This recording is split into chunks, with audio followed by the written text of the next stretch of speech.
Hello there, and welcome to Murder Most British. I'm Zach, the American half, which means I'm the one who says sidewalk. I'm Rachel, the British half, the one that has to remind him it's not a sidewalk while he's in England, it's a pavement. It's the side where you walk. When you're in America. Well, no, it's wherever I am. I'm in America, 50-foot radius. Either way, this story isn't about where you walk, but where you end up if you cross the wrong people. We'll begin on a July evening in 1974. A 6-year-old girl waited outside a back room in Belfast's Sandy Row. Inside, her mother was being judged, not by a court of law, but by neighbours who claimed authority in the name of a paramilitary group. What followed would shock even a city hardened by years of violence. This is the story of the Romper room murder, a killing carried out not by men with guns, but by women who believed that they were enforcing their community's code. In the summer of 1974, Belfast was a city defined by conflict. The Troubles were in the midst of the most violent decade, and entire districts operated under the shadow of paramilitary groups. South Belfast's Sandy Row, close-knit Protestant neighborhood, was no exception. Streets of red brick terraces formed a small community where people knew each other's business, and where the influence of the Ulster Defence Association, or the UDA, was constant. The UDA styled itself as a defender of Protestant areas, but its powers rested on fear as much as loyalty. Beyond its political voice, the organisation imposed order through intimidation. Locals could be summoned before improvised tribunals, kangaroo courts, where accusations were heard and sentences delivered without appeal. Punishments ranged from warnings to beatings, and the buildings where these sessions took place became infamous as romper rooms, quote-unquote. The nickname, taken ironically from a children's television show, masked the brutality of what occurred behind those closed doors. It's just regular old, law into your own hands, vigilantism. Like, come on, you can't be doing that. Who says you can't? No, I'm joking. No, you shouldn't really. No. But they're just like, we're defenders of this. We're defenders of Protestants, because it's Protestant and Catholic fighting and all that shit. I'm not taking one side or the other. Please don't. I'm just saying that, like, in their mind, they're thinking, well, we have to protect our communities, keep ourselves in line with our values, all that shit. Which I don't see a problem with that to an extent. It's just certain things, they shouldn't go, there should be a line, but having moral values of particular communities, yeah. But I'm not going to beat someone.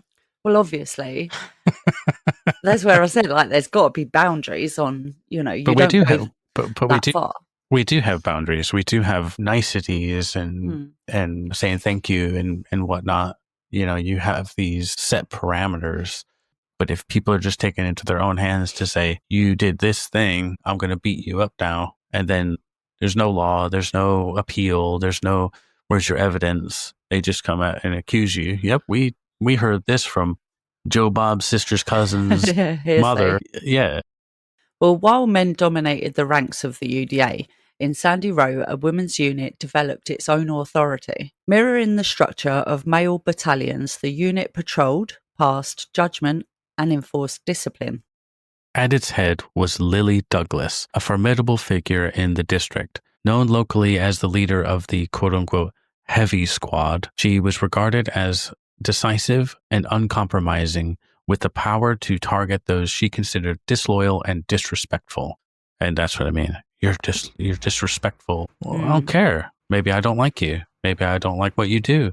That's my right to say, fuck you. Yeah, I mean, at the end of the day, just because someone's not respectful, they can kind of say, like, throwaway comments, or they could be rude to this person because they just don't like the look of them. Brush it off. It's like, is that really hurting you?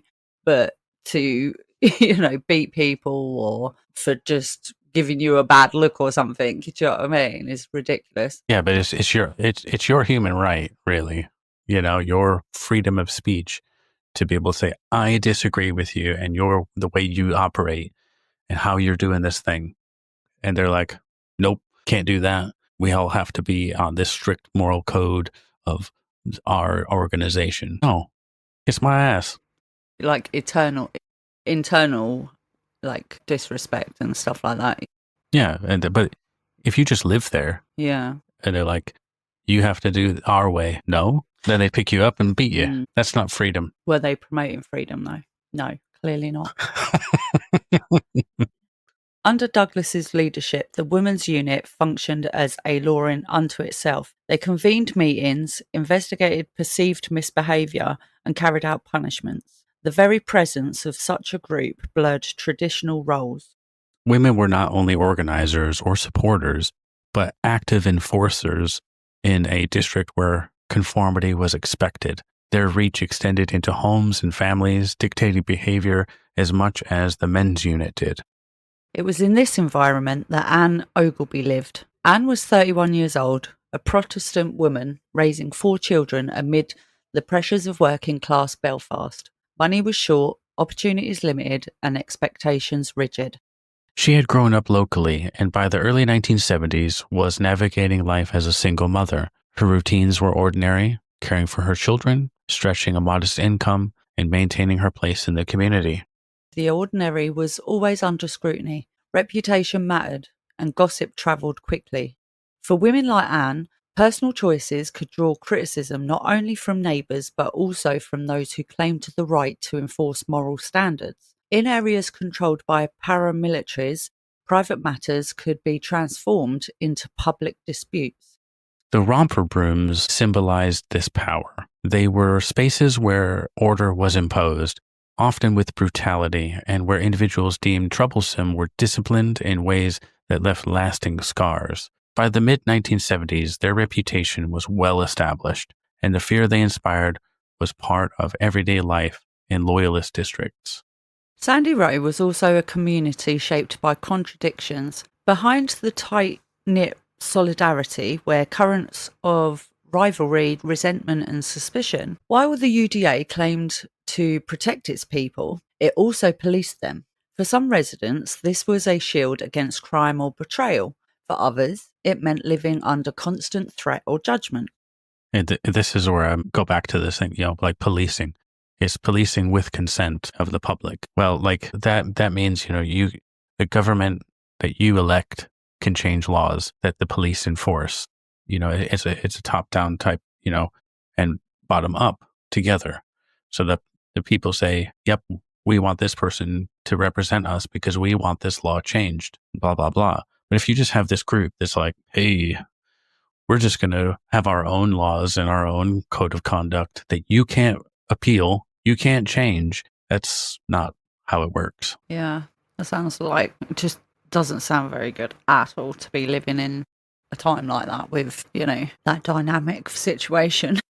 Yeah, especially when you're dealing with the troubles and all the horrible stuff that happened. You also have to deal with these people that are lording over districts of places against your will. But into this fraught atmosphere stepped women like Lily Douglas and her followers. Their willingness to wield authority marked a departure from traditional gender roles, but it also set the stage for one of the most shocking acts of violence to emerge from the Troubles. You wouldn't think that there'd be a lot of women that, would want to be sort of violent and stuff consistently. That's crazy. Like, it's normally a man thing, that are quite violent. Women don't tend to be violent, do they? Absolute power corrupts, absolutely. That's once people gain power, some of them just it goes to their head and I can do anything. I can do whatever to anyone, but, because I have the authority to do so.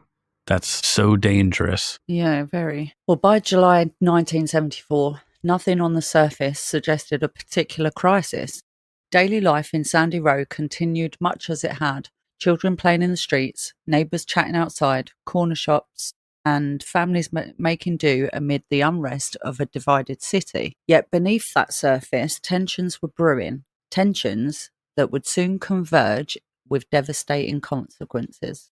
Conflict between Anne Ogilby and the Sandy Row Women's Unit did not emerge from politics, but from her personal life. Anne had entered into a relationship with William Young, a married man who was himself connected to the UDA. In a district where loyalty and appearances were closely monitored, this affair was seen as a public transgression. Well, for Anne, the relationship offered companionship and a measure of stability, but for others, it became a source of resentment. Within a tightly bound community, affairs were rarely private matters. Gossip spread quickly, and when a man with UDA ties was involved, the scrutiny sharpened. For some, Anne's relationship represented not only a moral lapse, but an affront to the authority of those who claimed to uphold community standards. Well, Lily Douglas had long positioned herself as the arbiter of acceptable behaviour in Sandy Row. With her reputation for severity, she commanded loyalty among younger members of the unit and respect, even fear, from others in the district. Anne's affair with Young provided Douglas with an opportunity to exercise that authority. Yeah, making an example of somebody, saying this is not what we do, this is how we enforce our moral code. And it's like, I'm already getting, she's power hungry. Yeah. She's sort of a dictator, saying you will adhere to our code around here. Yeah. You'll get the It's like, well, why is it any of your business? Like, come on. Yeah, I think just, stepping into something that's actually probably not got nothing to do with you, doesn't affect you in any way. Do you know what I mean? And then obviously you're just going around like, oh, you can't do this, because I forbid it. You're like, hang on, you can't eat that carrot. I forbid it. But even if you were like friends with them, why don't you just take them to the side and say, hey, this is not right. You should try to... She obviously put the fear in them, isn't she? So if there's that fear, they probably just then... But if you're not coming with them with like saying, hey, this is really not right. You're really going to hurt William's wife. That's not right. You shouldn't do that to a person. Maybe you guys should rethink, and get them at that level. Get them down to that level and say, well, how do you think his wife would feel? Maybe you guys should knock it off. But nope, can't do that. What might elsewhere have remained a private dispute became, under Douglas's leadership, a matter for paramilitary discipline. Her framing of the relationship as an insult to the community transformed whispers into an accusation that demanded action. For the women in her unit, defying Douglas was unthinkable. Instead, they aligned behind her judgment. Among her most loyal followers were Henrietta Cohen, age 17, and Christine Smith, age 16.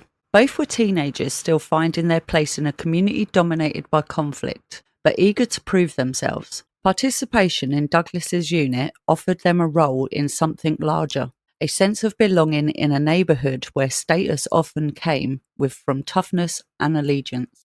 For Cowan and Smith, targeting Anne was an opportunity to demonstrate loyalty. This sounds like, I'm sorry, I gotta stop here. This sounds like a gang. Young kids being recruited. You better prove yourself to join our organization. You need to go beat this.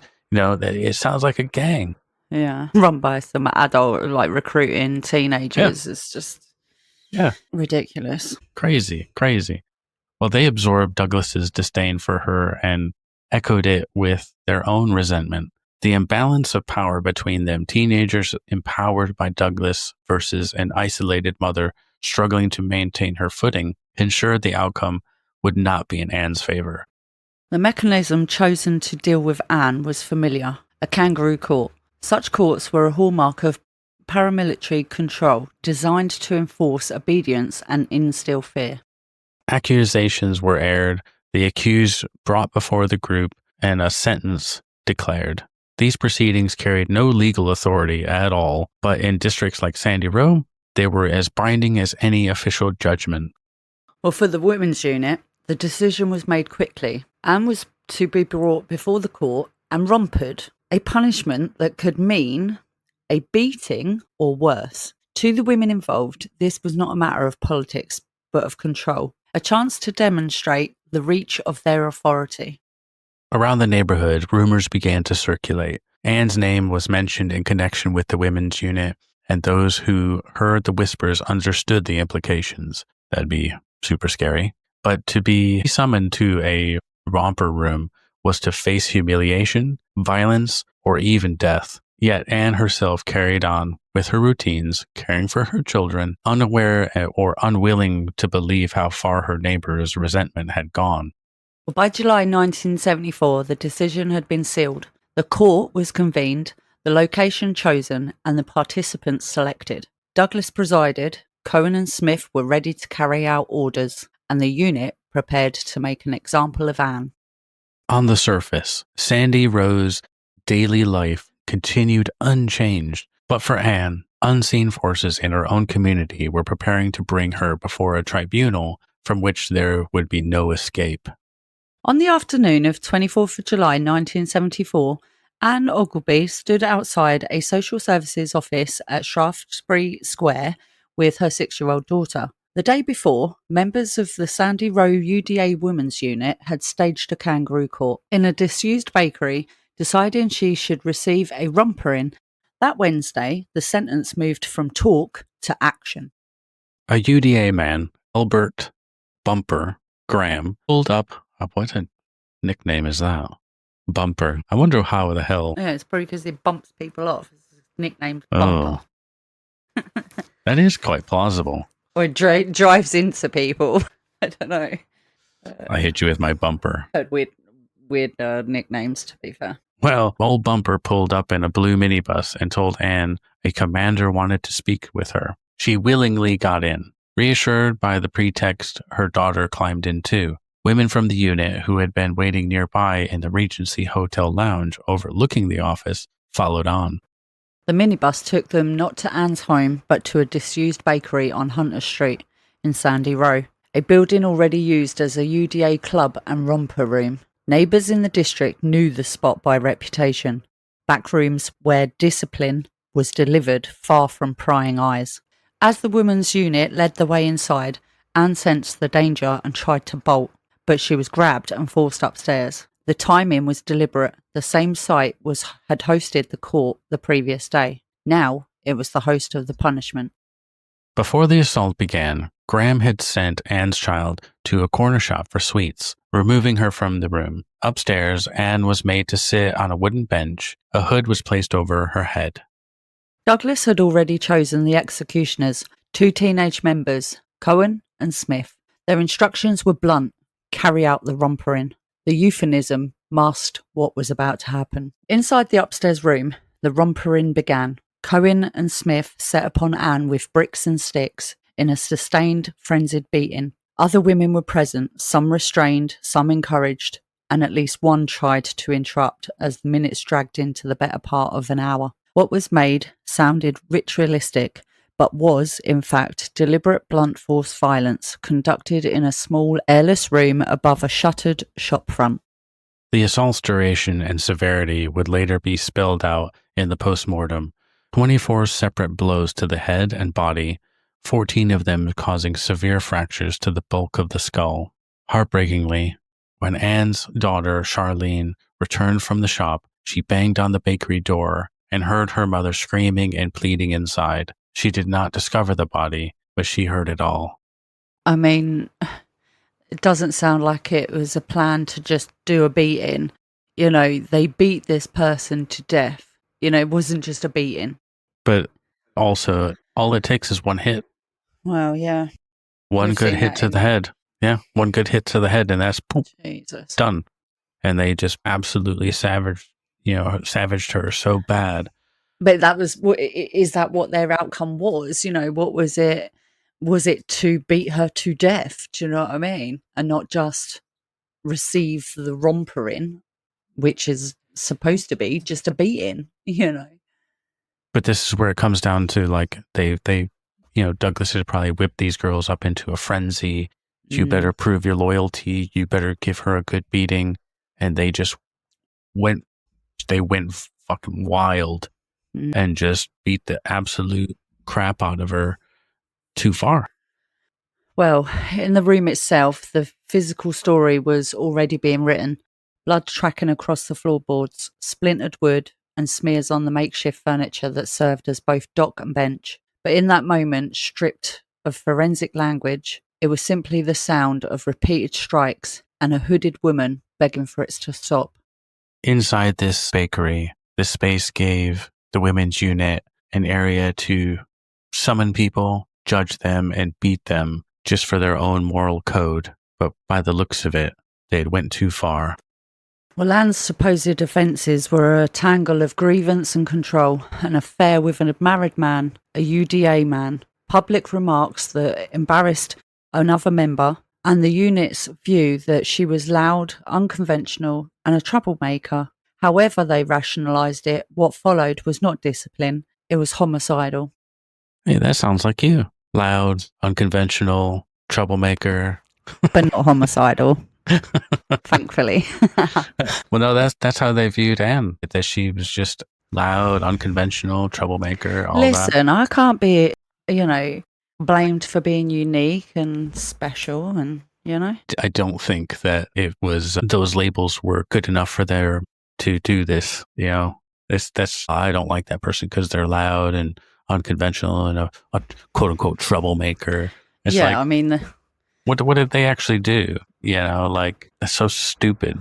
There's some people I've come across in the world that I'm like, yeah, God, my God, I can't stand her. I wouldn't order a beating for it, Yeah, it's like, I just don't like this guy. Let's just get some sticks and bricks and beat him to death. That's just so insane. It's ridiculous. That's a ridiculous good thing to behavior. do. Ridiculous. As the beating continued, Douglas remained the authority in the room. The teenagers, her chosen hands. The gap between a good rompering and murder was closing with each strike. In the stale heat of the bakery's upper floor, the unit's sentence was being carried out in real time. By the time the blows stopped, the outcome was beyond any euphemism the unit used to dress their violence. The beating stopped only when Henrietta Cowan, catching sight of Anne's hood stained with blood, signaled the attack had gone too far, even though the cruelty hadn't just neutralized the victim, it had killed her. Anne was left motionless on the floor. The assault had lasted over an hour. The hood remained effectively acting as both blindfold and shroud over the violence it concealed. Left with the body beyond saving, those present faced their first practical question, disposal. Lily Douglas, who had orchestrated the event, arranged for a UDA man to retrieve Anne's body, later loaded into a van and dumped in a ditch on Stockman's Lane near the M1 motorway. Meanwhile, Anne's child, Charlene, had already been taken away. Albert Graham had escorted her outside, telling her simply that her mother was inside waiting. He drove Charlene back to the YMCA hostel where she was placed into the care of social services. Gross. I mean, that poor kid, wondering where her mum is and, from hearing all the screams and stuff. Yeah. Not knowing. No, and she knows it's her voice. Yeah, horrendous. And then they're like, just pick her up, put her in a van and throw her in a ditch. Fucking. No respect at all. It's just mind-boggling. But it's that groupthink. They're like, well, she had to come in or all this shit. And you're just like, there's no way you can justify this, you absolute monster. And then go dump her off in a fucking ditch somewhere. Like cultish behavior. It's absolutely abhorrent. It gets worse. Well, more disgusting behavior because carrying on as though nothing had happened, Cowan and Smith went out to a disco, as though the night's horror had not occurred. This brutal contrast, returning to normalcy while leaving a murdered woman in a ditch, deepened the sense of calculated cruelty of the act. 5 days after the murder, on the 29th of July 1974, road maintenance workers discovered Anne's body in that ditch by the M1. She lay partially submerged in shallow water, wearing a red jumper and a single shoe, wrapped in part in a brown sack, her face battered and unrecognisable. When the road workers discovered her body, they immediately called the police, and the Royal Ulster Constabulary moved in immediately to secure the scene, gathering any sort of evidence that might be nearby to help in the investigation. Belfast was a city already saturated with death, but this case was different. A woman from a Protestant community killed not by paramilitary rivals, but by members of her own side. That distinction demanded a clear and public investigation. The first priority was identification. News outlets quickly circulated descriptions of the body and personal effects, but a social worker who had arranged to meet Anne that afternoon that she disappeared recognized the description of her rings and formally identified her at the mortuary. With the victim named, detectives were able to connect her disappearance on the 24th of July with the discovery 5 days later. Attention then turned to Anne's 6-year-old daughter. By the time of her mother's death, she had been placed in social services care. During a carefully managed interview, she recalled being taken with Anne to a bakery on Hunter Street, a building used by the Sandy Row UDA Women's Unit. She described hearing her mother's screams from behind the upstairs door, naming several of the women present and recounting details of their clothing. It was the kind of direct, first-hand statement investigators almost never obtained in paramilitary cases, where silence and intimidation normally shut down witnesses. No, yeah. It's like, don't talk. Yeah. It's like a mafia. Like, see, gang. Yeah. It's a gang. It is And they're gang like, behaviour. it's like, you don't talk. I don't care what we're the authority here. It's like, well, Yeah. no. The police, like, no. Sometimes these cases, though, when we do read them, it just makes us want to, really kind of like cast and just be, because we're shocked as well by, It made me angry. yeah. That little girl hearing her mom get beat to death. Like, Mm. are you kidding me? Well, yeah, because you just put yourself in that position and imagine how that little girl felt, how terrified she would have been, and not knowing fully what was the hell was going on to her mum, but knowing that her mum was being hurt, in some way. Anyways, the account that she gave the detectives a concrete lead. A scenes of crime officer was dispatched to the Hunter Street bakery the same day. Inside, the room bore unmistakable signs of violence. Bloodstains, broken sticks, and bricks splattered with traces consistent with blunt force assault. So they obviously hadn't cleaned up. Why would they? They're the authority, remember? That's how they think. They're like, oh, well, whatever. It got done. We'll just move on. Bring someone else up here, then they'll see the blood in that, and it's fear. Laboratory tests later confirmed the blood matched Anne's. Documents bearing William Young's name were found in the bakery, tying the scene back to the jealousy and resentment that had motivated the women's hostility. Even with forensic support, progress was not guaranteed. The investigation unfolded in Sandy Row, a working-class loyalist district where the UDA functioned as the authority. RUC officers entering the neighbourhood faced closed doors and hostile stares. Residents feared the consequences of cooperating. To be seen as an informer carried risks as severe as the punishments handed down in the Romper rooms. Many admitted that they had seen Anne being led away, but almost all stopped short of naming names. This culture of fear was a constant obstacle in Belfast policing throughout the Troubles. But still, the child's testimony and the forensic trail were enough to keep the case alive. Detectives began mapping the structure of the Sandy Row Women's Unit, cross-checking intelligence files and community reports. A picture quickly emerged for the police. Lily Douglas was identified as the unit's leader, with Cowan and Smith among her closest young associates. The evidence suggested that these three had been central to the assault that ended in Anne's death. With the suspects identified, the RUC began to prepare for arrests. Within weeks of the killing, 10 women and 1 man were taken into custody, most of them linked to the Sandy Row Women's Heavy Squad. Douglas, Cowan, and Smith, who would eventually stand at the center of the prosecution, but the breadth of the arrest sent a message. This was not a case that could be brushed aside as an internal squabbling. It was a murder investigation of national significance. Interrogations were conducted under fraught conditions. Lily Douglas admitted to her role in leading the women's unit and acknowledged her authority at the disciplinary hearing, but she denied participating in the beating itself. Cowan and Smith initially attempted to minimize their involvement, offering fragmented and contradictory accounts. But their own words, along with the testimony of witnesses and the evidence from the bakery, only drew them tighter into the net. The fact that women were the perpetrators made the case highly unusual. In Belfast, paramilitary violence was almost universally associated with men, with women seen as supporters, couriers and organisers. The Ogilby murder shattered that stereotype. Here, women had not only presided over the kangaroo court, but had physically carried out a punishment that escalated into murder, which is just unheard of. And on top of that, the two that carried it out were just teens, 17 and 16 years old, which is shocking in itself. But that shows the power dynamic, the gang mentality.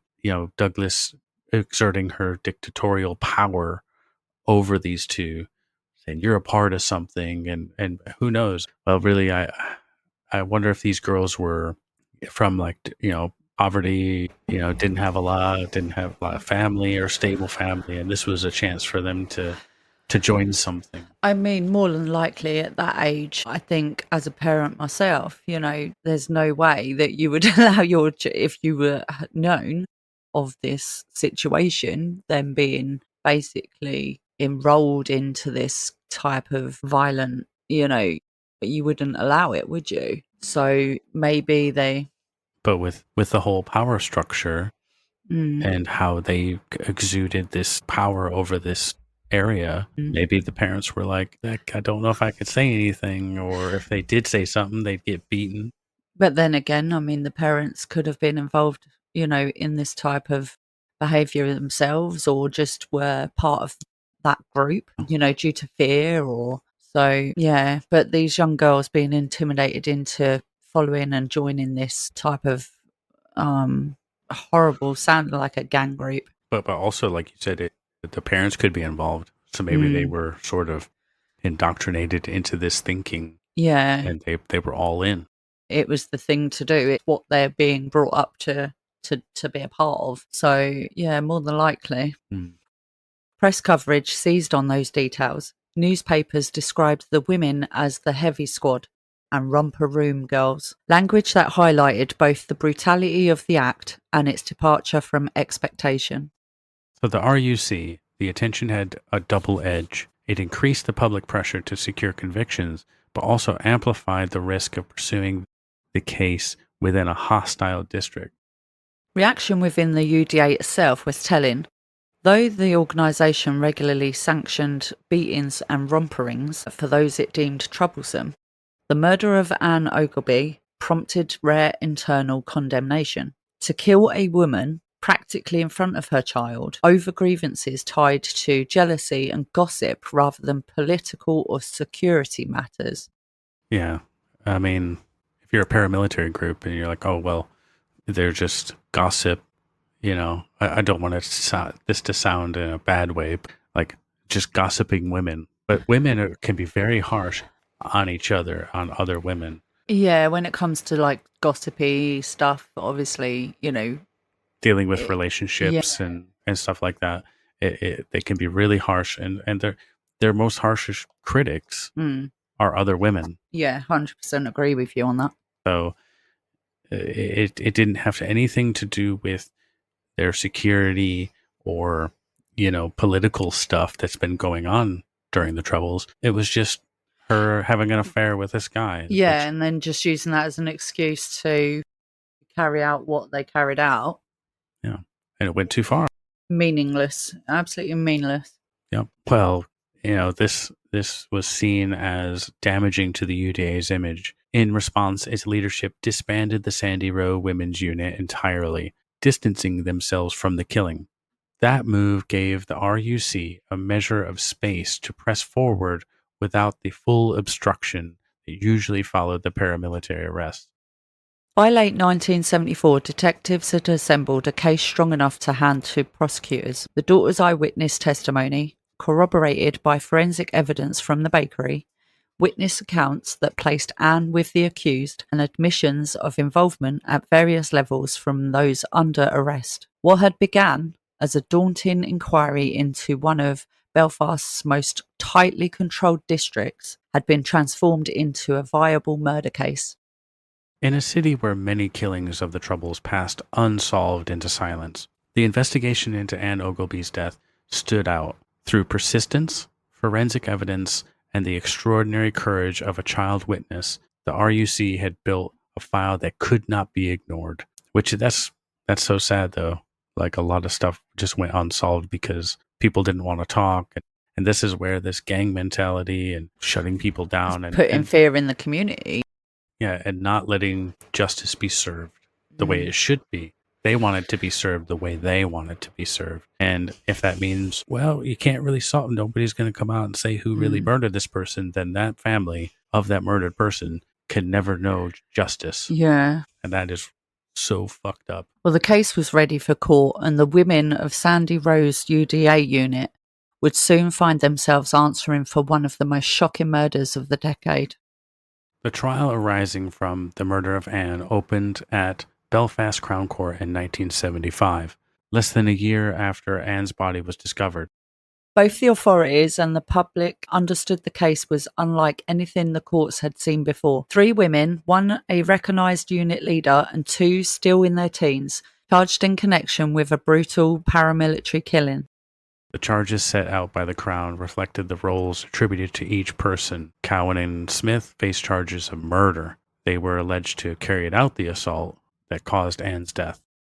Elizabeth Lily Douglas faced a charge of manslaughter. The prosecution argued that she had presided over the kangaroo court the day before and authorised the beating that led directly to Anne's killing. Nah, I think she should have got done for murder. Yeah, I mean, it's premeditated, to an extent. She had all this power over these young girls to do it. And those girls probably would have faced harsh consequences if they didn't do it. So, in a sense, in my opinion, she's just as guilty as those girls. Well, I think you have that in America, don't you? If somebody is there at the time of somebody being murdered, you would still get charged with murder alongside the ones that actually pulled the trigger or. Yeah, depending on their involvement. Yeah. Like if you're a leader, like let's say you're a gang leader and you're there and you say, kill this man. Well, that person, yes, they killed him. But it was on your orders to do so. If they didn't do it, then more than likely the gang leader would be like, well, if you don't do it, I'm going to kill you. And then I'm going to kill him. So you might as well do it. It's that ruling by fear, like we said before. Also. Yeah, I mean, to be fair, with this case so far, she, as far as we're aware within our research, she didn't order them to kill the girl, but just to give the woman a beating. So I do get where they're coming from in that sense for the manslaughter charge.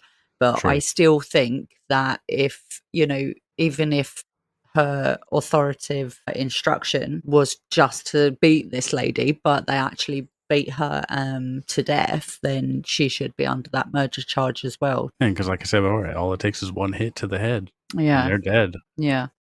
But in his opening, the prosecutor outlined the evidence. Medical reports were introduced documenting the injuries and the skull fractures. The pathologist's conclusion was blunt. Anne died from head injuries sustained during the prolonged and violent assault. The jury was told that there was no ambiguity surrounding the cause of her death. Witnesses began to take the stand. Among them were neighbours who had seen Anne and her daughter taken into the minibus on the day of her disappearance. Their recollections placed her family in the custody of UDA members in Sandy Row.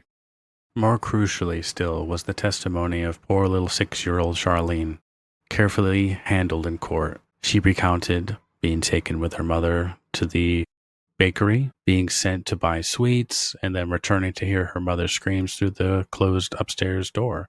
Though traumatized, her testimony identified Cowan and Smith as the women involved. Supporting this was the forensic evidence from the bakery.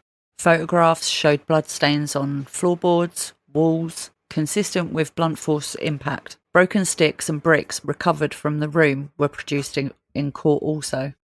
Then the tests confirmed the blood was Anne's perfect match. The discovery of documents linking William Young provided context for the resentment that had motivated the women's hostility. By the time the Crown had finished presenting its case, the roles were clear. Cowan and Smith had delivered the fatal blows. Douglas had sanctioned the punishment and ensured it was carried out. Other women present had acted as guards or enforcers, while male associates provided transport. The picture painted was not of an isolated outburst, but a planned, organized paramilitary action dressed up as, quote-unquote, discipline. Well, the defense strategy sought to divide responsibility and cast doubt on individual involvement. Douglas admitted her position in the unit, but denied ordering lethal violence. Cowan and Smith, represented separately, initially contested the murder charge, suggesting exaggeration or misidentification. Their barristers pressed witnesses on their memories and attempted to weaken the reliability of forensic links. Yet the accumulation of testimony, medical evidence, and Charlene's testimony weighed heavily. As proceedings continued, the strength of the prosecution's evidence became undeniable. Faced with this overwhelming evidence and everything, Cowan and Smith changed their pleas to guilty, which I'm like, yeah, okay. You're staring down the barrel there. Might as well be like, yeah. Like we said in many before, you can't hide the evidence is the evidence. You can't run from the evidence. Yeah, like old Ruxton there. Exactly. His only defense was, these guys said I'm a great guy. You don't have a whole lot, of a leg to stand on. Exactly. Evidence is key to the truth coming out. Yeah. So you might as well own up to it. Their admissions, though, spared the court the need for a full deliberation on the facts of their actions, but they confirmed the central claim of the Crown that Anne had been murdered inside the Hunter Street bakery by members of the UDA Women's Unit. I would have been like, yeah, we know. You're just telling us something we already know. We've got you. But with their guilty pleas entered, attention shifted to sentencing. Both teenagers were detained for life at the pleasure of the Secretary of State, the youth equivalent of a life sentence in Northern Ireland at the time. While acknowledging their youth, he stated that the savagery of the assault, the repeated blows to a defenseless woman, and the deliberate nature of the attack left the court with no alternative. It was a rare instance of teenage girls being consigned to life terms for murder in Northern Ireland. That's wild. That is, I say girls, just women. They were pretty almost women, adults. I wonder if we'll find out whether they've been released or not. Let's have a look. So Lily Douglas, meanwhile, was convicted of manslaughter. Though she did not strike the fatal blow, her leadership had made the crime possible. For that, she received 10 years in prison. Other figures associated with the unit also appeared in the dock. Several women, along with a male associate, were convicted of offenses ranging from unlawful assembly to assisting in Anne's abduction, their sentences spanning shorter custodial terms, reflecting that their participation in a broader operation. Together, these convictions made it clear that the court viewed the killing as a collective act, not merely the isolated actions of two teenagers. Reaction in the courtroom was somber. For Anne's family, the verdicts brought confirmation of what they had already known. She had been lured, beaten, and murdered by members of her own community. For the public, the image of Cowan and Smith being led away to begin life sentences was shocking. Newspapers carried photographs of the two teenagers alongside the headlines describing the Romper Room murder, emphasizing the unprecedented spectacle of women condemned for such an act. Commentators described the trial as a watershed. The Troubles had produced countless killings, but very few involved women in such direct and brutal roles. The fact that this killing arose not from a clash with state forces or political enemies, but from jealousy, resentment, and paramilitary discipline made it stand apart. Denouncing the UDA, the trial judge, Mr. Justice McGonigal, stated, quote, "I do not know what constitutes a paramilitary organization. What appears before me today under the name of the UDA is gun law, a vicious, brutalizing organization of persons who take the law into their own hands and who, by kangaroo courts and the infliction of physical brutality, terrorize a neighborhood through intimidation and rule an area of this city." By the end of 1975, the state had secured convictions for one of the Trouble's most shocking inter-community killings. For once, in a city where fear often silenced witnesses and paramilitaries operated beyond the reach of law, the killers were not only identified but sentenced. The trial of Cowan, Smith, and Douglas ensured that the murder of Anne Ogilby would remain etched in Northern Ireland's memory, not as an unsolved atrocity, but as a case where justice was seen to be done. The UDA leadership moved to contain the fallout. While punishment beatings were common, the murder of a Protestant mother for personal grievances was indefensible. Within weeks, the Sandy Row Women's Unit was disbanded, its members denounced as an embarrassment to the organization. That step, unusual in the UDA's history, reflecting how damaging the crime had become to its standing. Convictions in court marked one of very few occasions during the Troubles where those behind such an attack were swiftly identified, arrested, and sentenced.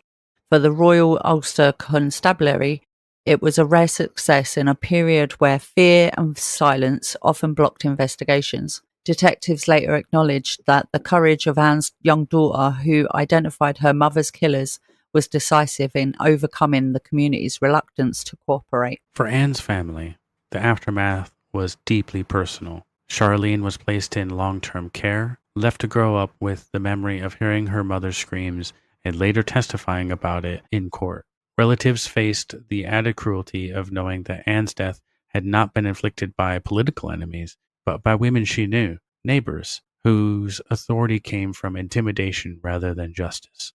But by the end of 1975, trials were over. The case lingered in public memory. Belfast had endured many killings, yet this one refused to fade into statistics.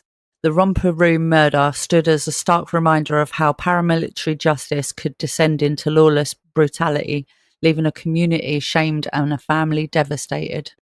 In the years that followed, the Romper Room murder became one of the most notorious cases of the Troubles. The nickname itself, once used cynically to describe the UDA's punishment rooms, became inseparable from Anne Ogilby's death. It stood as shorthand for the dangers of paramilitary justice, arbitrary, brutal, and unchecked.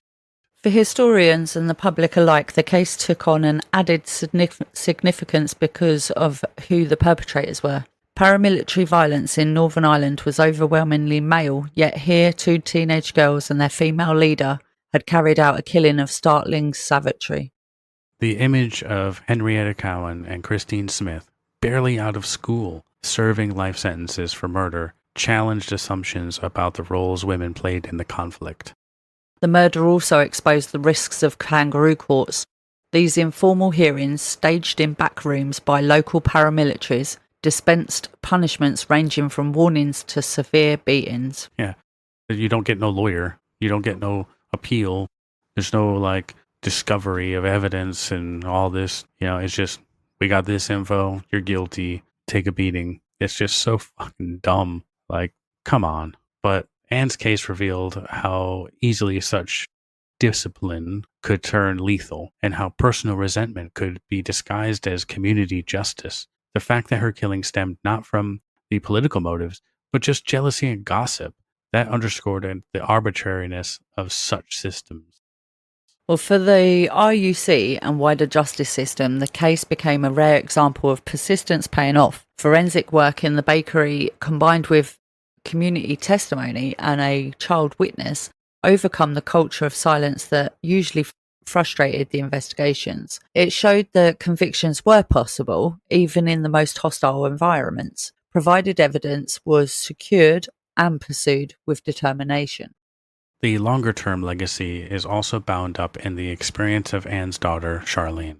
Her presence on the day of the murder, hearing the assault and later identifying, became a haunting symbol of the way children were drawn into the violence of the Troubles. Yes, her testimony secured the justice, but at a profound personal cost, illustrating the deep scars left on the youngest by the conflict.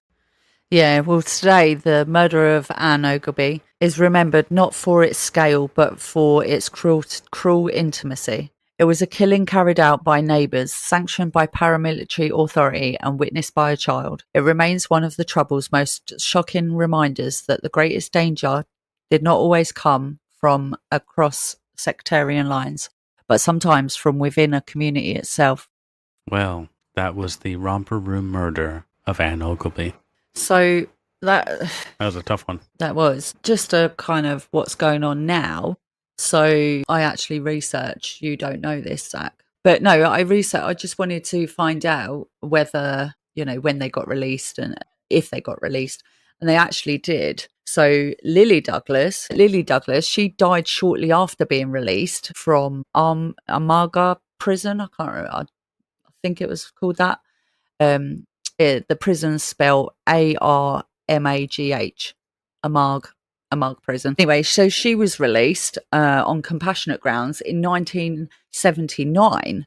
So she had only served 4 years, which was a shame, you know. So she obviously got sentenced 10 years and served 4.